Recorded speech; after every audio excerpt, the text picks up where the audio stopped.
Nah, pada pekan lalu kita sudah belajar bagian-bagian sel dan juga organelnya, ya. Khususnya kemarin kita sudah bahas membran sel dan fungsinya sebagai transportasi sel dan juga sebagai komunikasi sel.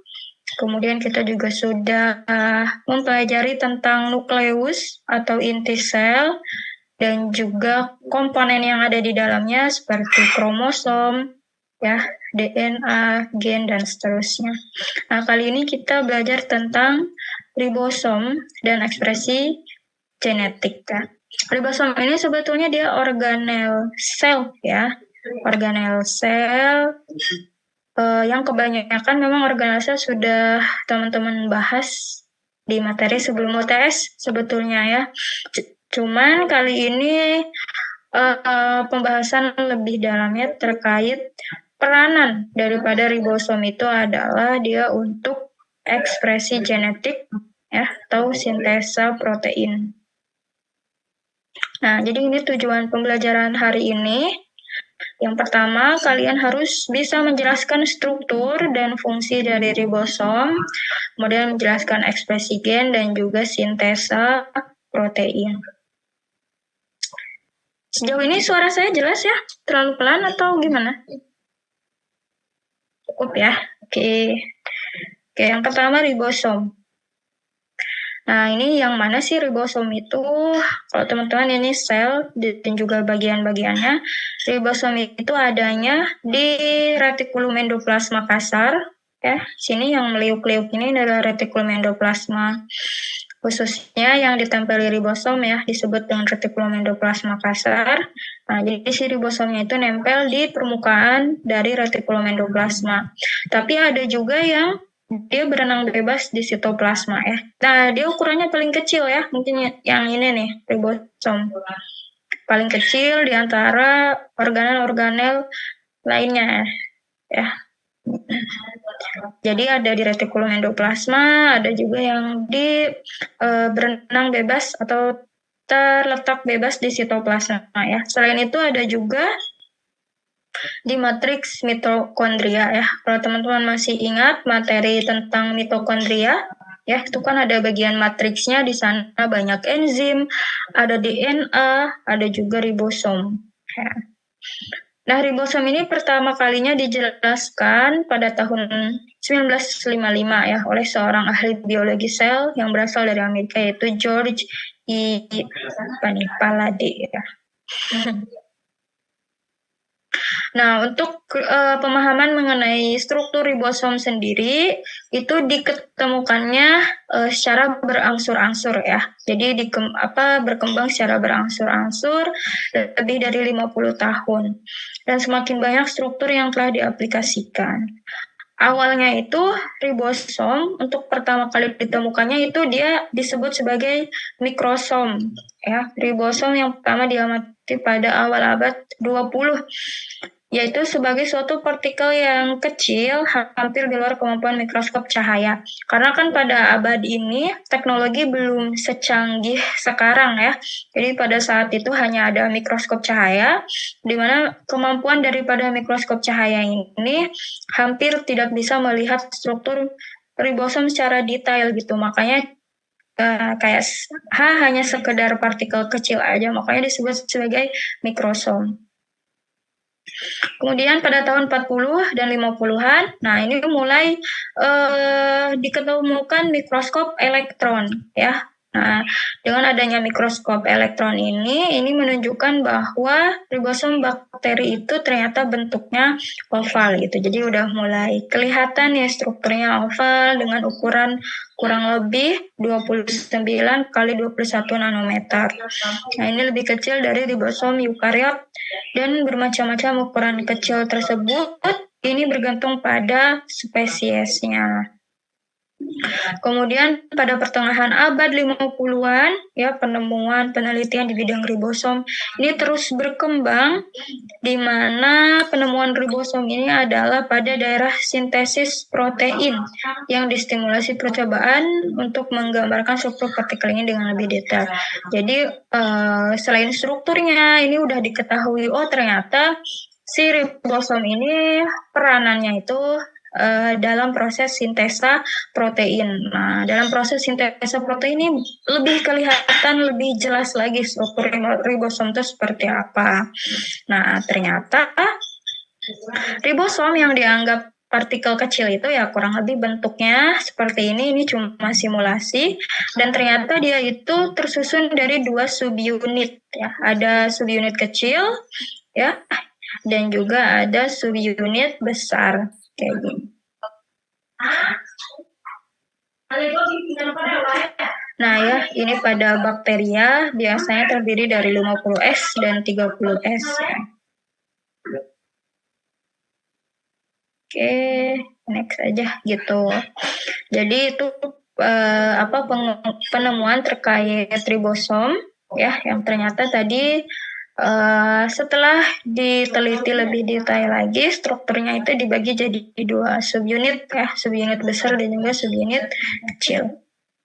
Nah, sekarang kita bahas fungsinya daripada ribosom ini adalah untuk ekspresi genetik atau sintesa protein. Nah, bagaimana sih sintesa protein ini ya?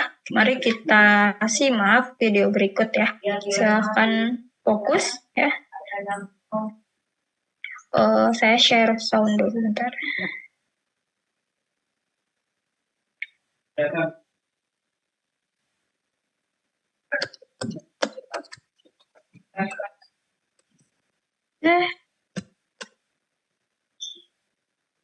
Oke, 1, 2, 3.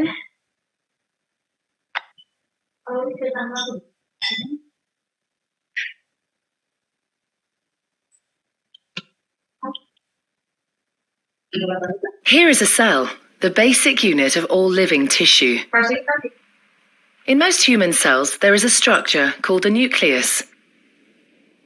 The nucleus contains the genome. In humans, the genome is split between 23 pairs of chromosomes. Each chromosome contains a long strand of DNA, tightly packaged around proteins called histones. Within the DNA are sections called genes. These genes contain the instructions for making proteins. When a gene is switched on, an enzyme called RNA polymerase attaches to the start of the gene. It moves along the DNA, making a strand of messenger RNA out of free bases in the nucleus. The DNA code determines the order in which the free bases are added to the messenger RNA. This process is called transcription.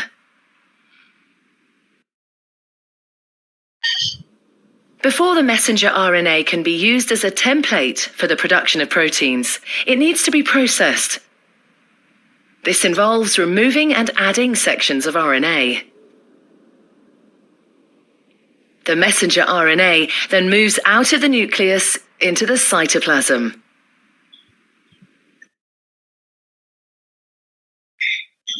Protein factories in the cytoplasm, called ribosomes, bind to the messenger RNA.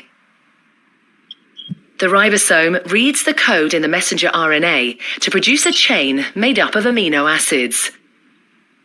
There are 20 different types of amino acid. Transfer RNA molecules carry the amino acids to the ribosome.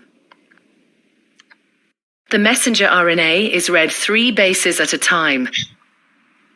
As each triplet is read, a transfer RNA delivers the corresponding amino acid. This is added to a growing chain of amino acids. Once the last amino acid has been added, the chain folds into a complex 3D shape to form the protein.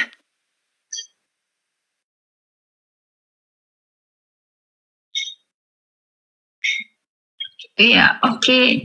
Itu dia proses dari sintesa protein yang melibatkan ribosom ya sebagai tempatnya gitu. Ada yang mau menjelaskan ulang bahasan dari video berikut barusan? Silakan, Raisen. gimana sih proses daripada sintesa protein itu? Apa saja tadi prosesnya atau tahapan-tahapannya?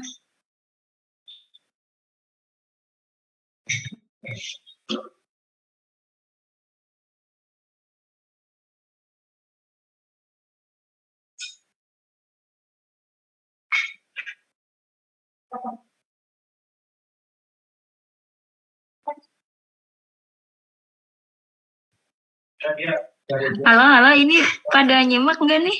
Halo, tes.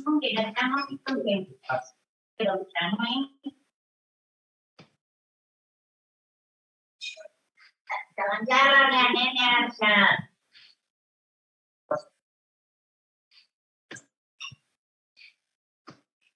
Halo? Iya, menyimak. Udah, oke.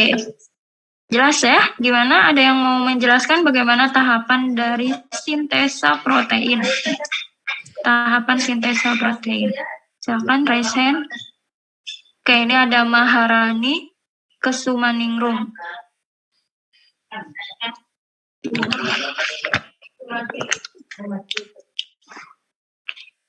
Gimana, Rani? Silakan. Saya di sini akan menjelaskan sedikit dari yang saya mengerti dari video tersebut ya Bu.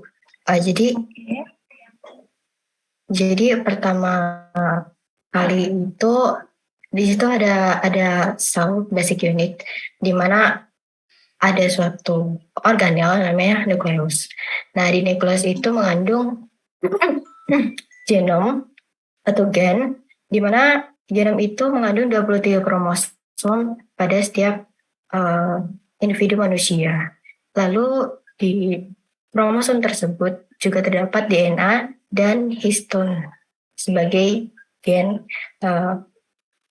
blueprint dari gen tersebut. Lalu pembuatan protein itu pertama kali itu diinisiasi oleh RNA yang berpolimerisasi membentuk base yang bebas di dalam nukleus tersebut.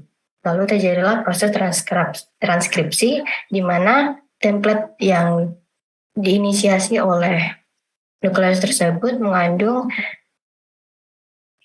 asam nukleus sehingga membentuk rantai yang di situ berperan sebagai template yang harus diproses. Lalu terdapat RNA yang berasal dari nukleus akan ditransfer menuju plasma. Jadi di situ juga terdapat ribosom yang mengikat ke RNA sehingga membentuk rantai-rantai asam amino yang membuat dia dibawa ke ribosom. Lalu dari situ asam amino membentuk rantai sampai membentuk 3D shape yang nantinya akan terbentuk sebagai protein. Demikian Bu, terima kasih. Oke, baik sekali. Terima kasih banyak Rani. Tadi sudah cukup jelas ya gambaran umumnya. Cuma tadi asam nukleus apa asam nukleat tadi? Ada istilah saya dengar asam nukleus katanya. Yang benar asam nukleat ya. Oke, jadi tadi juga sempat disampaikan ya, ada transkripsi ya. Terus setelah transkripsi itu ada translasi ya. Nah, ini organel yang paling berperan dalam proses sintesa protein itu adalah ribosom ya. Di mana ribosom ini adalah bagian dari cellular machinery for translation. Jadi dia ini mesin translasinya sel gitu. Jadi kalau tadi Rani bilang ada transkripsi ya, terus kemudian ada translasi. Nah, translasi ini, khususnya translasi ini terjadi di ribosom ya. Ini gambaran dari ribosom, cuma ini pemodelan dari komputer ya. Untuk sintesis polipeptida.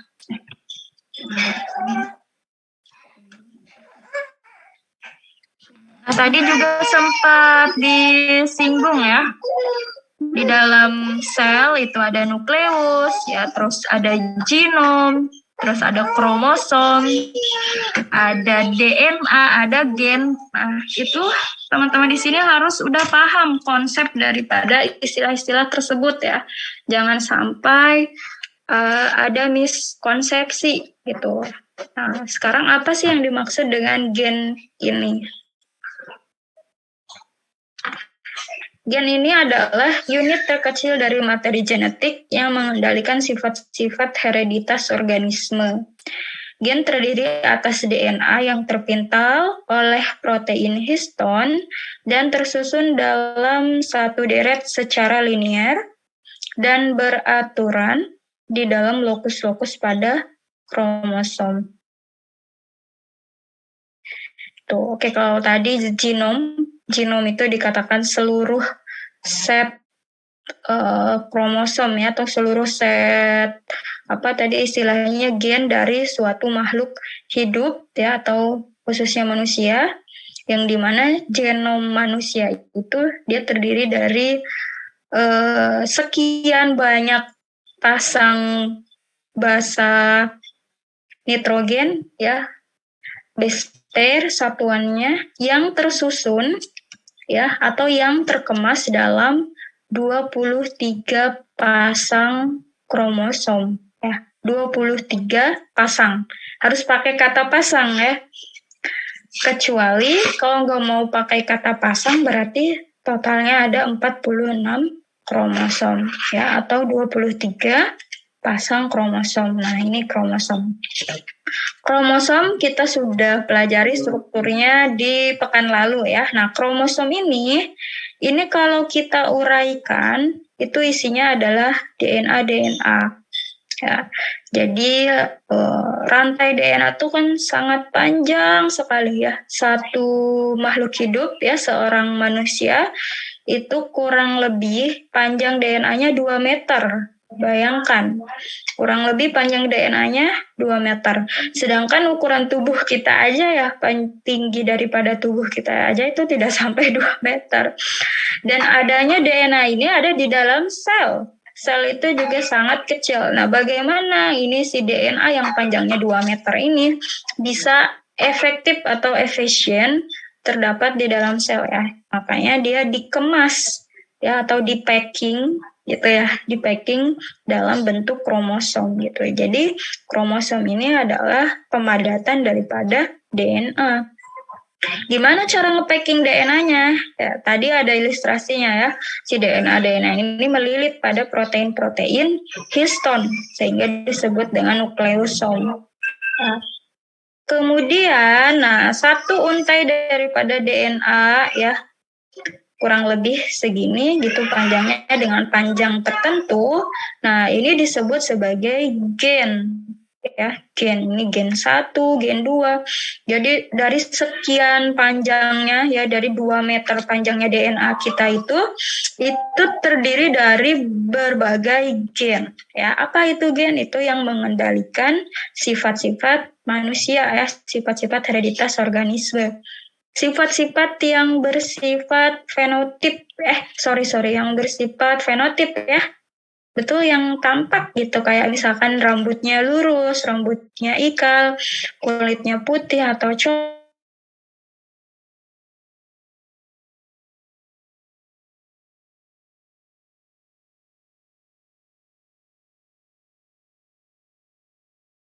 Bayang ya, apa kromosom, apa DNA, apa gen. Nah, gen ya kalau kita lihat lagi, pasti dia ini tersusun dari basa-basa nitrogen ya. Ada G ini untuk guanin, T timin, C ini sitosin, A ini adenin. Nah, masing-masing daripada basa nitrogen ini berpasang-pasangan. Ya. Terus apa lagi? Gitu ya. Nah, gen ini adanya pada lokus-lokus pada kromosom ya, kayak gini nih. Ini kan kalau kalian lihat kromosom ini kayak belang-belang gitu ya, ada yang merah, ada yang biru. Nah, yang merah-merah ini disebut sebagai lokus ya. Lokus itu tempatnya gen. gitu. Jadi itu ya perbedaan dari kromosom, DNA, dan juga gen. Nah, sekarang bagaimana ekspresi gen tersebut? Ya? Nah, ini berasal dari DNA menjadi protein. Nah, dari DNA ya sebelum menjadi protein itu dia dicetak dulu menjadi RNA. Nah, nama prosesnya adalah transkripsi. Jadi dari DNA menjadi RNA.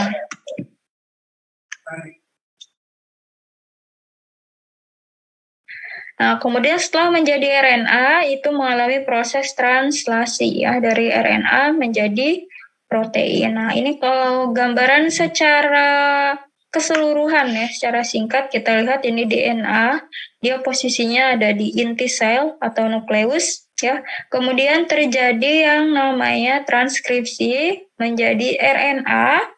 RNA-nya itu yang mRNA atau messenger RNA nih yang untai merah ya. Kemudian si mRNA ini dilepaskan keluar ke sitoplasma ini melalui pori-pori nukleus. Kemudian dia berikatan sama ribosom. Nah, di sini terjadi proses translasi dari mRNA menjadi polipeptida. Itu baru gambaran secara umum. Nah, terkait transkripsi dan translasi, ya ternyata salinan RNA dapat dibuat lebih dari satu dari gen yang sama. Molekul RNA dapat digunakan sebagai cetakan translasi lebih dari satu kali. Tuh. Jadi satu gen ini ya ternyata dia bisa mentranskripsikan lebih dari satu RNA dan juga satu RNA ini juga translasinya itu bisa lebih dari satu kali gitu. Jadi bisa sekali, bisa lebih dari satu kali.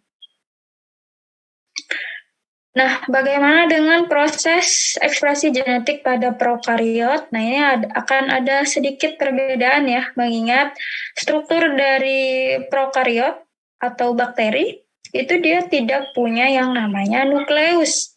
Makanya proses transkripsi dan juga translasi itu terjadi sama-sama di dalam sitoplasma. Nah, kalau kalian lihat ini adalah sel prokariot, ini sitoplasmanya ya. Jadi transkripsi itu ada di sitoplasma, translasi dan ada juga di sitoplasma. Dan kalau kita perhatikan juga transkripsi dan translasi occur together. Jadi terjadi bersama ya. Transkripsi menghasilkan mRNA menghasilkan polipeptida langsung gitu ya. Itu. Jadi cukup sederhana kalau ekspresi genetik pada prokariot ya. Nah, bagaimana dengan ekspresi genetik pada eukariot ya atau kita ya manusia itu termasuk selnya adalah sel yang eukariot ya, dimana kita punya yang namanya nuklear membran ya, atau membran nukleus atau nuklear envelope.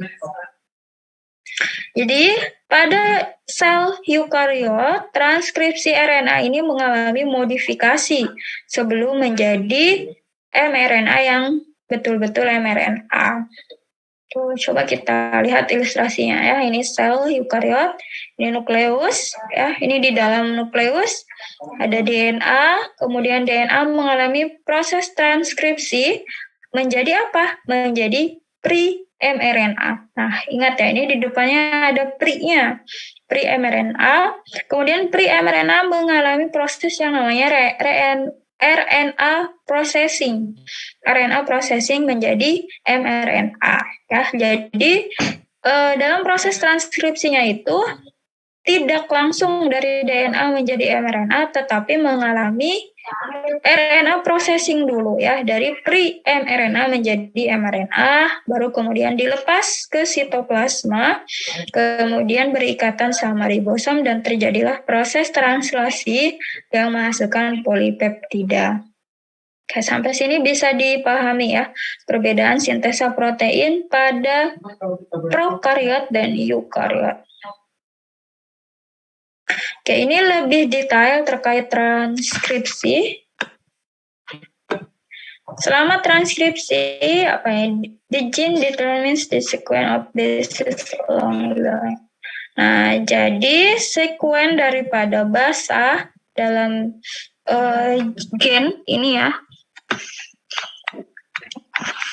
ini yang akan nanti menjadi mRNA, molekul mRNA-nya ya. Jadi sesuai dengan cetakan sekuensnya. Ya, coba kita lihat prosesnya di sini ya.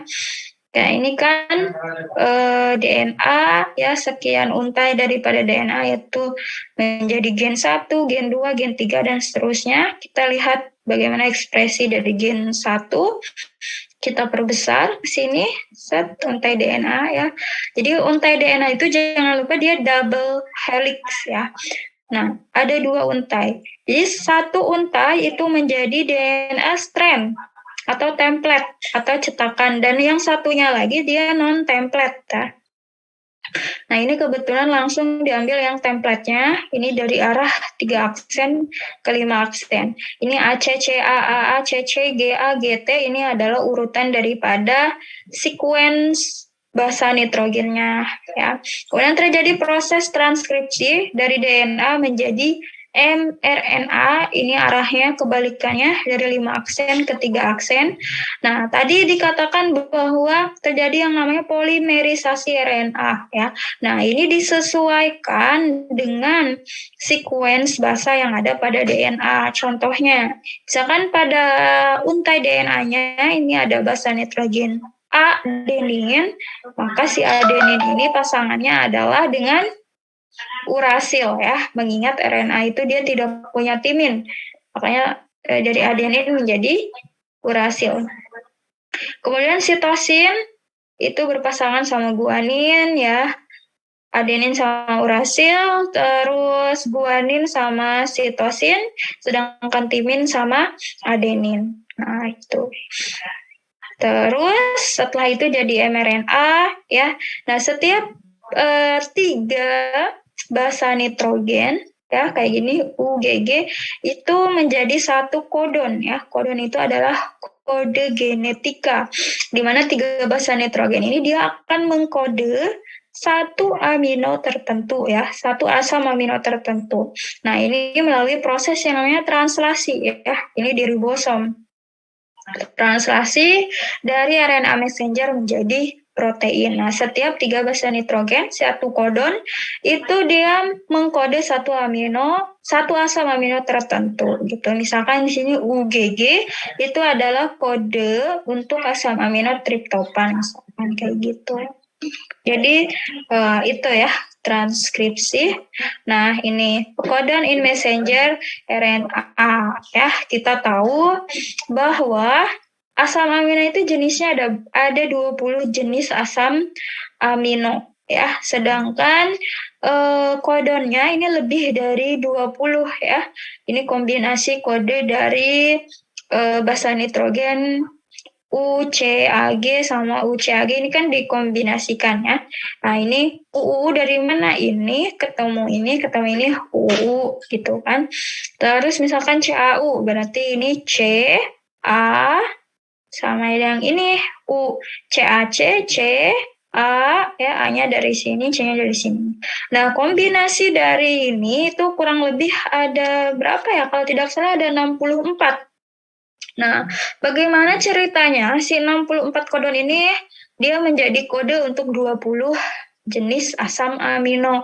Nah, jadi satu jenis asam amino itu ada yang dikode dengan 2 jenis kodon ya. Misalkan contohnya penilalanin, ini UUU sama UUC. Tapi ada juga yang satu asam amino dikode oleh 4 ya, 4 daripada kodonnya CCU, CCC, CCA, CCG ini mengkode prolin. Atau ada juga yang rata-rata 42 ya.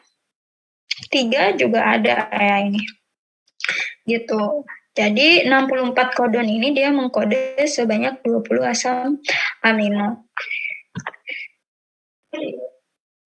Preferensi kodon. Nah, ternyata preferensi kodon itu tidak sama pada setiap organisme ya. Misalkan di sini ada perbandingan human sama E. coli, frekuensi daripada asam aminonya ya. Misalkan contoh GAG deh, kodon GAG atau glutamic acid ya. Ini pada E. coli 0,30 atau 30%, sedangkan pada manusia mencapai 59% gitu. Jadi ada preferensi yang berbeda. Ya, itu terkait kodon, kita kembali lagi ke transkripsi ya. Jadi secara sederhana transkripsi itu didefinisikan menyalin utas DNA menjadi RNA ya. Sekali lagi dari DNA menjadi RNA. Ngomong-ngomong tentang RNA, itu banyak sekali jenis RNA ya, teman-teman bisa lihat di sini di tabel ini ya, type of RNA dengan fungsinya yang berbeda-beda ya. Yang paling besar itu adalah ribosomal RNA. Ini adalah penyusun daripada ribosom 75%. Kemudian yang lain-lainnya 15% dan messenger RNA ini 10%. Gitu. Untuk proses transkripsi di sini dibagi menjadi 3 tahap ya. Ada inisiasi, elongasi, dan terminasi. Bagaimana lebih jelasnya terkait tahap yang kita lihat slide berikutnya ya. Oke ya, yang pertama ini ada inisiasi ya, kita lihat. Inisiasi ya. Jadi DNA itu kan dia double helix terus dia berpilin gitu ya. Kayak ya berpilin, teman-teman juga tahu ya. Cuman ketika dia mau replikasi atau mau transkripsi ya, itu untainya jadi lurus dulu ya. Nah, makanya di sini digambarkan untainya kayak lurus gini. Nah, inisiasi itu adalah dimulainya proses transkripsi di mana nanti ada yang namanya enzim RNA polimerase itu akan menempel pada untai DNA di bagian promoter ya. Jadi sekali lagi enzim RNA polimerase menempel pada DNA bagian promoter. Nah, ini menjadi start point-nya. Akan dimulainya transkripsi itu di sini ketika RNA polimerase menempel pada promoter.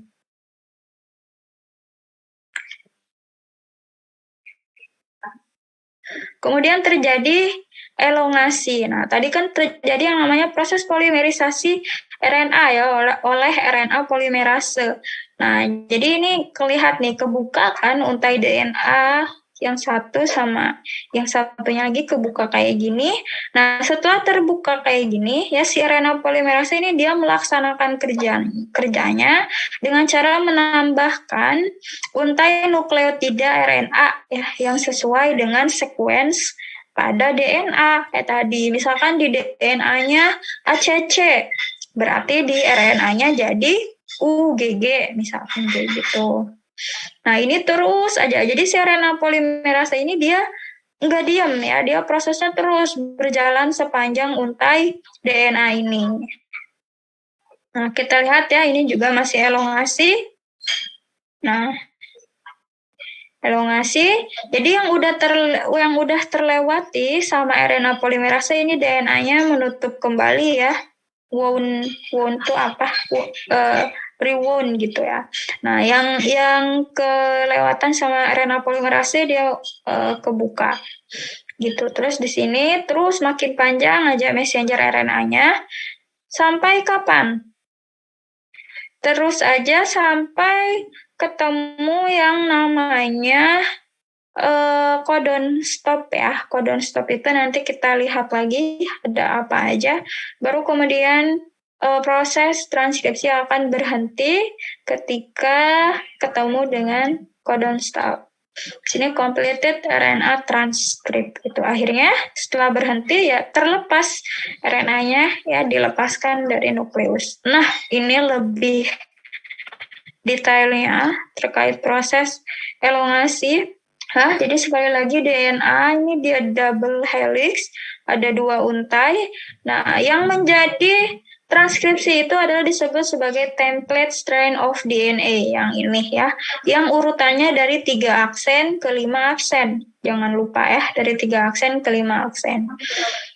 Nah, di sini kan dia jadi kebuka ya ikatannya sama untai yang di sini. Nah, pas kebuka itu si RNA polimerase di sini dia langsung membentuk RNA nukleotida yang sesuai.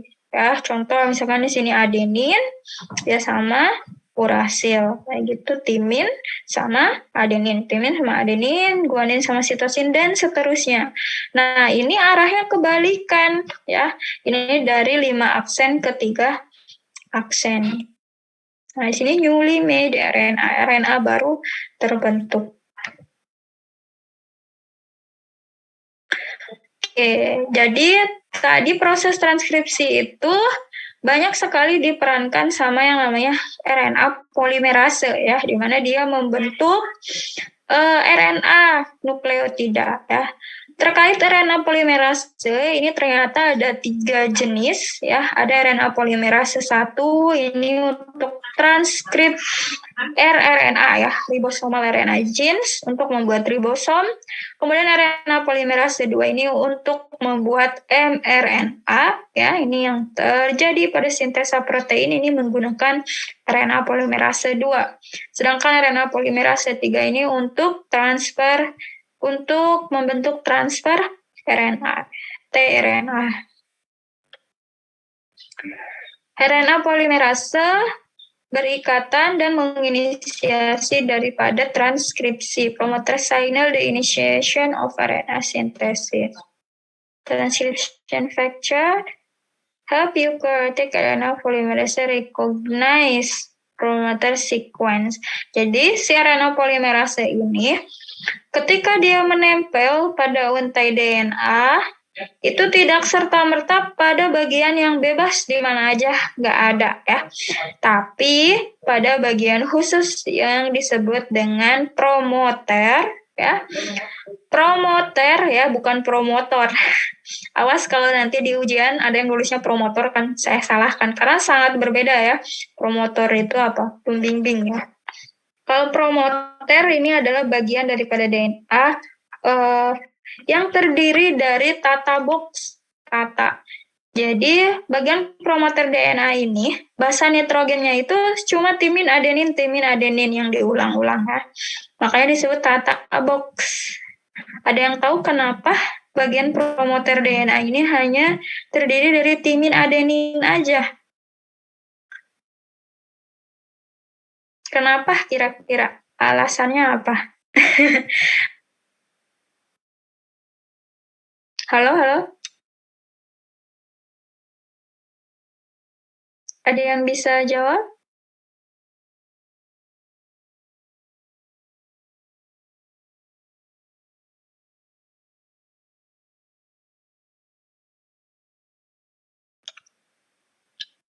Kenapa kira-kira bagian promoter DNA ini dia hanya terdiri dari basa nitrogen, timin, sama adenin aja. Atau sebaliknya, adenin sama timin disebut tata box. Kenapa nggak ada guanin sama sitosin? Apa kira-kira fungsinya? Berkaitan dengan fungsinya?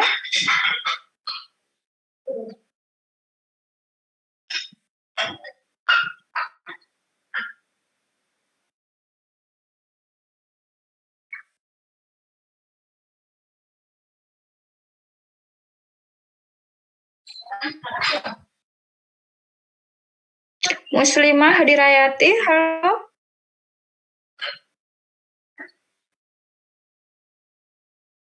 Muslimah mungkin bisa menjawab?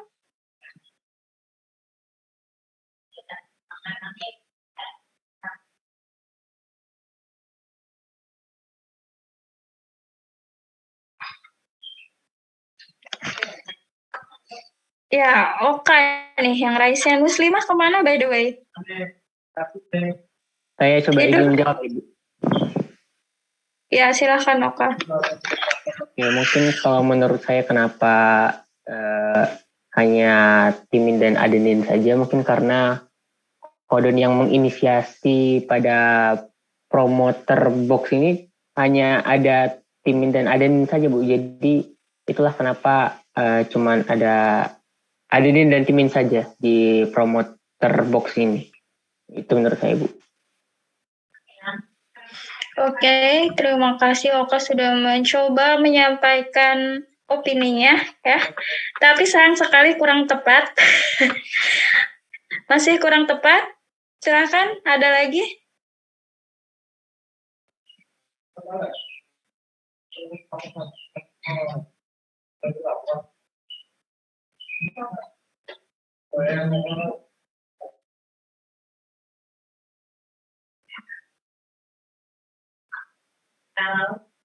Ingat terkait ikatan yang ada pada pasangan basa nitrogen ya. Ikatan apa namanya? Ikatan antara basa nitrogen? Iya, ikatan hidrogen. Ada kaitannya sama ikatan hidrogen ini, kaitannya.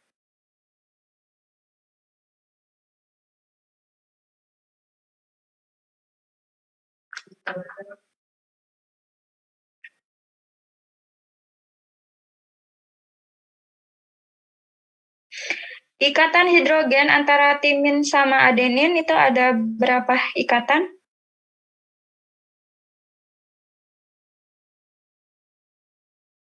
Masih ingat?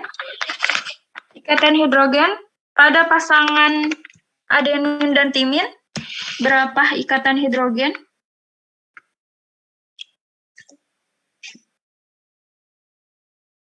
Dua, Bu. Berapa? Dua. Ya. Sedangkan guanin sama sitosin berapa ikatan hidrogennya? 3, Bu. 3, Bu. Ya. Ikatan hidrogen pada guanin dan sitosin itu lebih banyak ya. Ada 3 ikatan hidrogen. Oleh karena yang kalau misalkan promoter berada pada untai DNA yang mengandung pasangan antara guanin sama sitosin itu akan sulit untuk membuka ya. Karena ikatan hidrogennya lebih banyak. Sedangkan promoter ya dengan komposisi timin adenin itu akan lebih cepat dibuka ya. Karena tadi kita tahu untuk menghasilkan mRNA itu si DNA-nya itu harus unwound dulu ya, harus terbuka dulu ikatannya ya. Jadi kayak gini nih. Nah, ini kan harus membuka dulu. Nah, untuk melepas ikatan basa nitrogen antara untai DNA 1 dengan untai DNA 2 yang menjadi cetakan, ya itu akan lebih mudah jika diinisiasi pada pasangan nitrogen timin adenin dulu kayak gitu. Kurang lebih itu rasionalisasinya ya. Nah, gitu. Jadi sekali lagi promoter itu terdiri dari tata box ya, kombinasi dari basa nitrogen timin adenin. Kemudian juga ada yang namanya several transcription factor ya, tentu saja di sini ada faktor-faktor transkripsi yang sebetulnya dia juga mengarahkan ya, ini transkripsinya itu mau membentuk protein apa juga yang dipengaruhi sama transcription factors.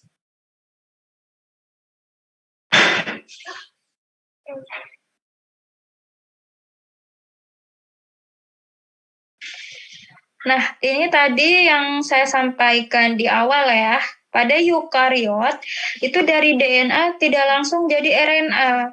Tetapi dia mengalami yang namanya modifikasi tadi ya. Modifikasi atau processing, RNA processing. Di sini disebut alteration of mRNA ends. Jadi modifikasinya itu ada pada ends-nya, pada ujung mRNA-nya ya. Nah, kita lihat ini mRNA ya, ini masih pre ya, kemudian mengalami modifikasi pada bagian ujung-ujungnya. Di sini di ujung 5 aksennya dia receives a modified nucleotide cap. Jadi dia menerima modifikasi ujung nukleotida dengan di ujungnya ini tertambahi sama guanin nukleotide ya di sini nih. Jadi ditambahi sama guanin di ujung 5 aksen capnya. Sedangkan pada ujung 3 aksennya ini tertambahi sama adenin ya atau polyethyl. Jadi gitu modifikasinya ya. Di ujung 5 aksen ditambahi guanin, sedangkan di ujung 3 aksen itu ditambahi sama adenin. Banyak adennya, 50 tuh 250 aden. Oke. Terus apa lagi? Kemudian terjadi yang namanya split genes and RNA splicing. Apa sih RNA splicing? RNA splicing ini terjadinya removes intron and join exon. Jadi mRNA yang dihasilkan itu ada bagian intron, ada bagian eksonnya. Nah, ternyata tidak semua untai dari mRNA itu membawa kodon. Ada yang tidak membawa kodon atau apa ya istilahnya tidak bisa diekspresikan gitu nantinya. Jadi harus dibuang, yaitu si bagian introns. Nah, jadi kita lihat yang merah ini adalah ekson, yang pink ini intron. Ya, ini udah dikasih modifikasi tadi di ujung 5 aksennya sama guanin ya, sama 3 aksennya ini polyethyl. Kemudian habis itu terjadi yang namanya RNA splicing, di mana di sini si intronnya yang merah muda ini di cut out, dipotong. Sedangkan exonnya, exon spliced together. Bagian-bagian exon ini digabungkan, ya dijoinkan. Nih, jadi ini hasilnya. Ya, hasil dari mRNA yang sesungguhnya itu dia tidak mengandung intron, tapi hanya exon saja. Oke, bisa dilihat ya perbedaan dari pre-mRNA sama mRNA. Nah, bagaimana proses dari pemotongan intron terus penggabungan exon? Nah, ternyata ini dilaksanakan oleh yang namanya spliceosomes ya. Ini suatu enzim ya, spliceosome. Terus ada protein snRNA ya sama other protein ini menggabung menjadi spliceosome. Nah, si spliceosome ini, namanya belibet. Inilah yang kemudian dia fungsinya seperti gunting gitu. Jadi dia meng-cut out daripada intron, kemudian menggabungkan exon.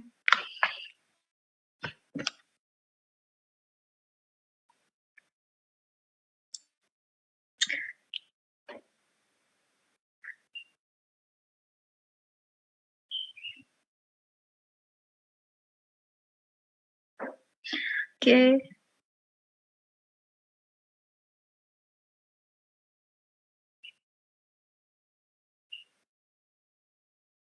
Ini juga udah ya. mRNA dibaca dalam bentuk kodon yang terdiri dari 3 nukleotida oleh tRNA. Oke, mungkin ini ya yang perlu saya ingatkan. Untuk kodon start itu dia adalah AUG ya. Ini biasanya metionin ya, berupa sel amino metionin. Ini untuk kodon start AUG. AUG berarti kalau di DNA-nya apa? Di untai DNA-nya. TAC ya, TAC. Kemudian untuk kodon stopnya itu ada 3 ya, kodon stopnya ada 3, ada UAA, UAG sama UGA. Ini berperan sebagai kodon stop dan dia tidak membawa asam amino ya. Kalau yang AUG ini asam aminonya metionin. Kalau kodon stop tidak ada asam aminonya. Oke, itu transkripsi ya. Jadi transkripsi itu sekali lagi mencetak mRNA dari DNA ya. Sampai sini ada yang mau ditanyakan dulu terkait transkripsi sebelum kita bahas translasi?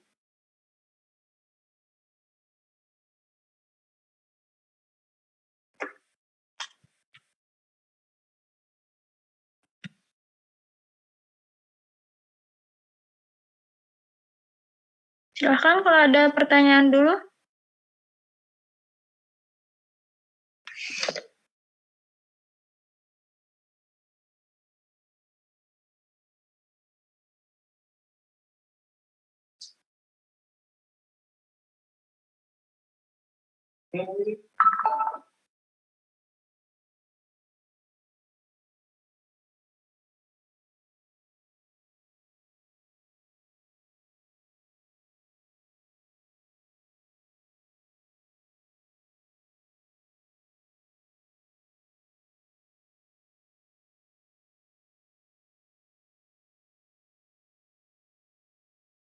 Boleh izin bertanya, Ibu? Ya, silakan. Terima kasih. Saya ingin bertanya untuk tadi kan ada intron dan exon ya Ibu ya, yang nanti intronnya itu dipotong. Nah untuk besarnya jumlah intron dan exon apakah itu sama atau ada yang lebih banyak gitu Ibu? Terima kasih. Oke, terima kasih atas pertanyaan dari Nada. Nah, ini ya. Intron, exon.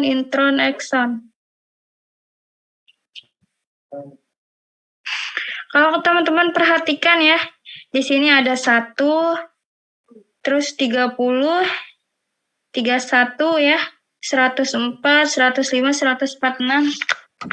Itu kalau tidak salah, mohon maaf kalau saya agak salah ya, itu menunjukkan posisinya ya, dia posisi pada, kalau tidak salah urutan nukleotida keberapa. Nah, terus kalau kita lihat juga nih, dari 30 ke 104, cukup jauh juga ya. 104 sampai 105, 30 sampai 31. Nah, ini bisa jadi kayak cukup random ya. Jumlah intron pada suatu gen. Ini bisa jadi berbeda ya, jumlah intron pada satu gen. Terus mungkin ini tambahan juga, intron itu kan dia tidak mengekspresikan ya, tidak bisa diekspresikan ya. Dia tidak bisa diekspresikan sehingga di-cut gitu. Tapi ada juga penelitian kalau intron itu nggak useless gitu. Kalau di-cut itu dibuang itu kayak apa ini sampah banget gitu ya. Enggak.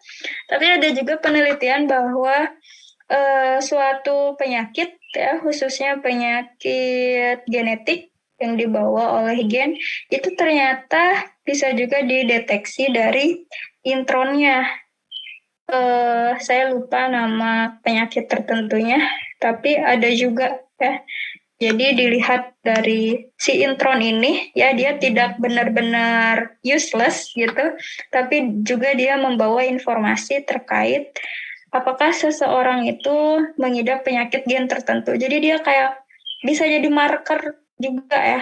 Marker itu penanda gitu.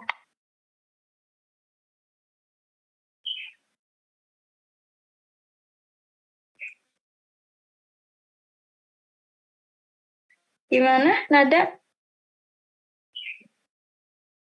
Baik Ibu, terima kasih. Iya, sama-sama gitu. Ya mungkin nanti bisa baca-baca lebih lanjut ya manfaat dari intron. Ya, sepengetahuan saya intron ini juga dia juga bisa sebagai marker daripada kelainan gen ya.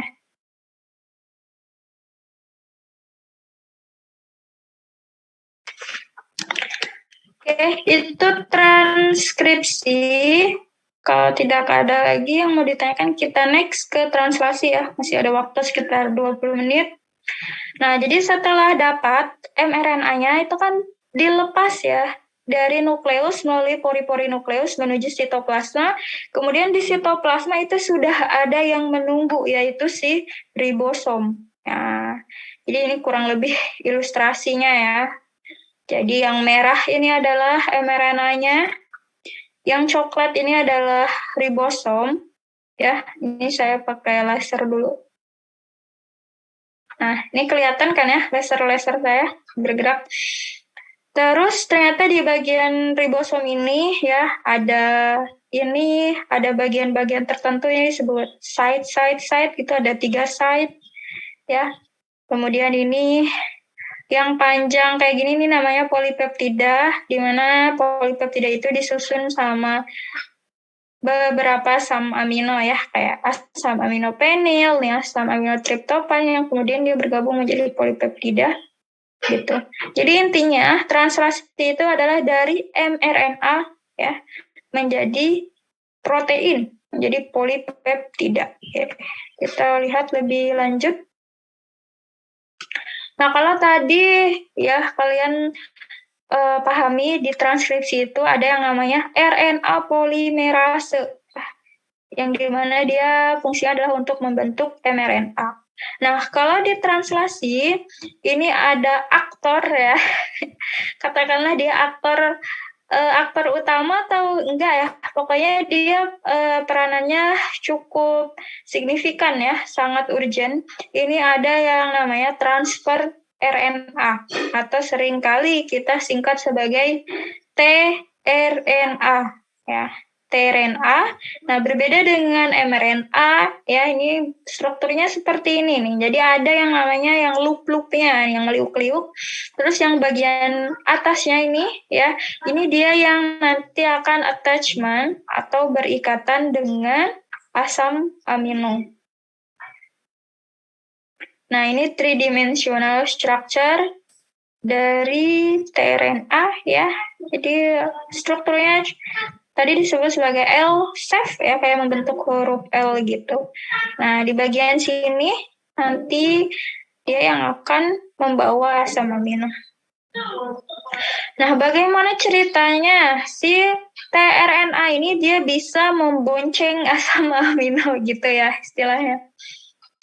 Jadi konsepnya gini kan, mRNA tadi dia bawa kodon yang nantinya akan diterjemahkan menjadi asam amino. Nah, bagaimana cara membawa asam amino yang sesuai?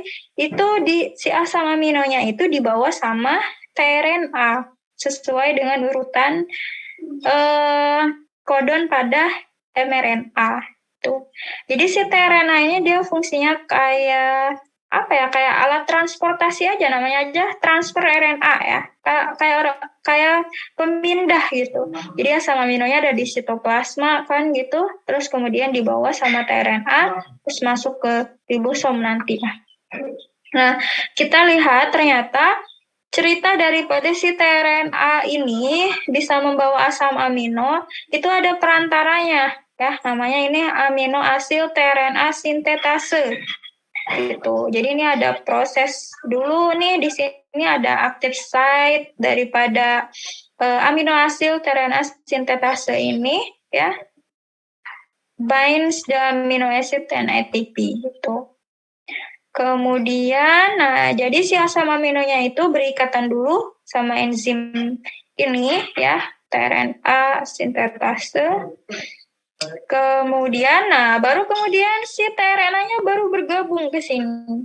Jadi kalau teman-teman perhatikan ya, si enzimnya dulu mengikat asam amino, kemudian baru si tRNA masuk.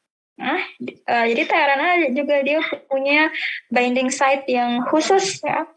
Terus kemudian si tRNA ini mengikat si asam amino, berikatan gitu. Nah, habis itu baru lepas ya si amino asil tRNA sintetasenya udah selesai melaksanakan tugasnya.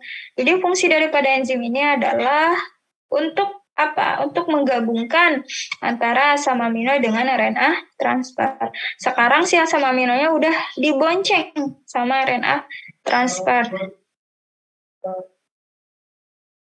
Oke, aktor yang lain siapa? Ada ribosom terutama ya.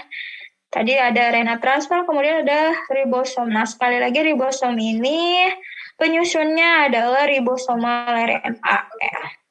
Dan dia tersusun dari 2 subunit ya. Yang atas ini large, yang bawah ini adalah small atau kecil. Subunit kecil sama subunit besar. Nah, seperti yang tadi saya sampaikan, bagian dari ribosom ini dia punya 3 site ya. 4 site sama ini. Oke, yang pertama ada binding site mRNA. Jadi binding site ini ya yang ada di small subunit ini adalah untuk berikatan dengan mRNA. Jadi ketika mRNA keluar dari nukleus, nanti hub ditangkap sama bagian ini, binding site mRNA pada small subunitnya. Kemudian di bagian large subunitnya ini ada 3 site, ada A site atau A site, ini untuk masuknya amino asid tRNA binding site. Ya, jadi nanti tRNA masuk sini ya, tRNA yang sudah membawa asam amino. Kemudian ini ada P site, peptidyl tRNA binding site. Nah, nanti kan asam amino 1 dengan asam amino lainnya akan digabungkan di P site. Kemudian setelah selesai digabungkan di sini, maka si tRNA masuk ke S site dan ini adalah untuk pintu keluarnya exit site. Oke. Nah, kita lihat aja prosesnya. Sama seperti transkripsi, translasi juga terdiri dari 3 tahap ya. Jadi ada tahap pertama inisiasi. Ya, nah inisiasi, elongasi, sama terminasi. Oke, yang pertama ada inisiasi dulu. Nah, kalau kalian perhatikan nih di sini ya, ternyata si ribosom itu sebetulnya ketika dia tidak aktif bekerja, itu antara subunit kecil sama subunit besarnya itu dia misah ya, terpisah. Kemudian ketika dia dapat tugas, ya mulai kedatangan nih dikasih tugas, si mRNA datang, baru kemudian dia menyatu antara subunit kecil sama subunit besarnya. Gitu. Jadi dia itu bersatunya ketika melaksanakan tugas. Oke, kita lihat bagaimana prosesnya secara detail ya. Nah, jadi pertama kali ini mRNA mendarat ya di bagian mRNA binding site dari small ribosomal subunit. Oke, nah kemudian kalau tadi di proses transkripsi, inisiasi itu diawali dari promoter ya, yang tata box. Nah kalau di translasi ini diawali dari inisiator tRNA, ini dia membawa asam amino metionin ya, sesuai dengan susunan kodon di sini ya, kodon start ini berupa AUG ya pada bagian mRNA, maka pada bagian tRNA-nya ini ada menjadi UAC ya, dan ternyata AUG ini adalah metionin. Nah, jadi dia si metionin ini dia sebagai inisiator. Nah, kemudian terjadi proses dari GTP menjadi GDP ya. Di sini terjadi fosforilasi ya. Kemudian subunit besar bergabung. Begitu, subunit besar bergabung. Selanjutnya masuk ke elongasi. Ya, setelah subunit besar bergabung, nah ini kan si mRNA-nya ini dia nggak diam, dia terus bergerak, bergeser. Nah, kalau yang tadi AUG, nah yang selanjutnya ini apa gitu ya? Terjadi codon recognition ya, dengan cara jadi si mRNA-nya itu bergeser terus si codonnya itu dikenali ya sama si tRNA. Di sini. Oke, selanjutnya dia bawa tadi ya bawa asam amino yang sesuai, kemudian peptide bond formation. Jadi satu asam amino ya ini akan bergabung dengan asam amino yang lainnya, jadi membentuk peptida. Nah, jadi di sini terjadi translocation. Kalau teman-teman lihat nih di peptidyl site ini kan ada peptida, kemudian si peptidanya ini ya ke sini dulu, translokasi dulu ke A site ya dari asam amino yang masuk, jadi tambah panjang. Peptidanya tambah panjang, kemudian bergeser lagi ke P site. Nah, baru kemudian si tRNA yang sudah membawa asam amino yang tadi ya, dia masuk ke exit site, kemudian keluar. Dia keluar lagi ke sitoplasma.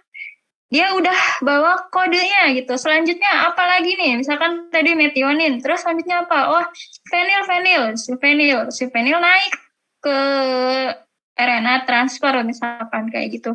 Dengan tadi bantuan dari enzim yang menggabungkannya itu ya. Terus kemudian masuk lagi ke bagian A site ya. Kemudian si penil, contoh ya, ini penilnya nggak dituliskan kebetulan. Kemudian bergabung lagi sama peptida. Sampai terus peptidanya jadi panjang sekali ya. Sampai kapan? Sampai bertemunya dengan codon stop. Nah, sekali lagi kan ini mRNA-nya bergeser terus ya, arahnya dari 5 aksen ke 3 aksen. Bergeser terus, bergesernya ke sebelah sini ya. Sebelah kiri, bergeser terus. Nah, sampai akhirnya ketemu stop codon, yaitu ada UAG, UAA, atau UGA. Entah salah satu dari sini, maka akan dengan otomatisnya berhenti. Proses elongasi akan berhenti, ya. Kemudian di sini akan menyebabkan yang namanya release faktor, ya, release faktor yang menyebabkan terpisahnya subunit besar sama subunit kecil gitu, jadi bubar gitu. Terus si polipeptidanya tentunya dilepaskan terlebih dahulu ya. Dilepaskan terlebih dahulu, kemudian si polipeptida itu tadi ya, dia akan membentuk struktur 3 dimensi daripada protein ya, sehingga menjadi protein. Ini summary-nya, proses transkripsi sama translasi. Ini kalau saya jelasin lagi sama kayak tadi prosesnya ya. Gitu. Jadi itu ya. Jadi si RNA transfer ini fungsinya dia kayak Gojeknya gitu. Kayak yang nganter-nganterin si asam amino ke ribosom. Sedangkan ribosom itu dia tempatnya, mesinnya untuk menghasilkan peptida. Jadi setiap asam amino yang dibawa sama tRNA itu digabungkan sama asam amino yang lainnya, digabung lagi sampai akhirnya jadi polipeptida ya, panjang, terus akhirnya polipeptida dilepas membentuk yang namanya folding. Itu sebetulnya ada lagi. Kalau ini tuh belum sampai protein ya, baru sampai polipeptida. Nah, dari polipeptida menjadi protein itu dia terjadi folding ya. Akhirnya membentuk protein. Itu proses translasi ya dari mRNA menjadi polipeptida. Sampai sini silahkan ada yang mau ditanyakan.